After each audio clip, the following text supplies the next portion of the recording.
உலகத்தின் தலை சிறந்த ஜனநாயக நாடு இந்தியா. நம்மோடு யாரும் நமக்கு இந்த சமூக அமைப்பு உடன்பாடு இல்லை, இந்த ஆட்சியாளர்கள் உடன்பாடு இல்லை. ஆனால் இந்த நாடாளுமன்ற முறைமை மிகச்சிறந்தது.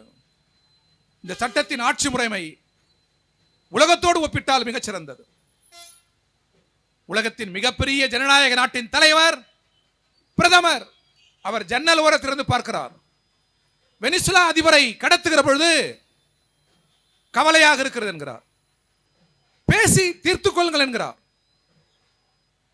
இது கிராமப்புறத்தில் இருக்கிற தெருச்சண்டையா? இது கண்டிக்க வேண்டாமா? அதை இந்தியாவின் பிரதமரால் கண்டிக்க முடியவில்லை.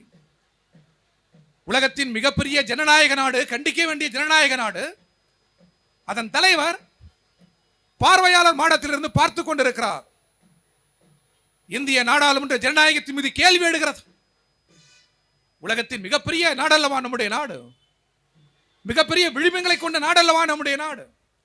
ஒரு வார்த்தை, வெனிசுலா நமது நட்பு நாடு, கேட்கிற போதெல்லாம் எண்ணெய் தருகிற நாடு. ஐக்கிய நாடுகள் சபையில் இந்தியாவுக்கு பிரச்சனை வருகிற போதெல்லாம் இந்தியாவுக்கு ஆதரவாக கரங்களை உயர்த்துகிற நாடு. அந்த நாட்டினுடைய அதிபர் கடத்தப்பட்டால் இது தவறு, கண்டிக்கிறோம், ஏற்புடையதல்ல சொல்ல முடியவில்லை உங்களால். ஒரு சிறிய நாடு வடகொரியா. வடகொரியா சொல்கிறது இது பயங்கரவாத செயல், இதை கண்டிக்கிறோம். ஒரு சிறிய நாடு, ஆனால் அந்த நாட்டின் மீது பிம்பம் என்ன? சர்வாதிகார நாடு. வடகொரியா எந்த நாட்டின் மீதாவது படையெடுத்திருக்கிறதா? எந்த நாட்டின் உள்வாரங்களில் அது தலையிட்டு இருக்கிறதா? எந்த நாட்டின் மீதாவது அது குண்டு பொழிந்திருக்கிறதா? எந்த நாட்டின் விடுதலையாவது அது மறுத்திருக்கிறதா? ஒரு சிறிய நாடு, அந்த நாட்டுக்கு ஒரு பொருளாதார தடையை நீங்கள் விதித்து இருக்கிறீர்கள். எவ்வளவு சிறிய நாடு அது? இந்தியாவில் 1000 ஒரு பகுதியிலே அந்த நிலப்பரப்பு, இந்திய செல்வ வளங்களில் 1000 ஒரு பகுதியிலே அந்த நிலப்பரப்பு.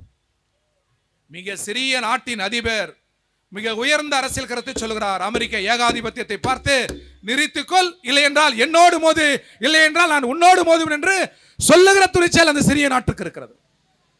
நீங்கள் அப்படி சொல்ல வேண்டாம். இது ஐக்கிய நாடுகள் சபைக்கு ஏற்புடையதல்ல. நாமே உருவாக்கி கொண்ட சட்ட முறைகளுக்கு ஏற்புடையதல்ல. அமெரிக்காவின் செயல் ஜனநாயகத்திற்கு விரோதமானது. இந்தியா அதற்கு துணை போகாது. நாங்கள் அதை கண்டிக்கிறோம். வெனிசுலா அதிபரை விடுதலை செய் சொல்ல வேண்டும் அல்லவா நாட்டின் பிரதமர்? உங்களுக்கு சொல்ல தெரியாது. உங்களுக்கு தெரிந்ததெல்லாம் ஒற்றுமையை கெடுப்பதுதான்.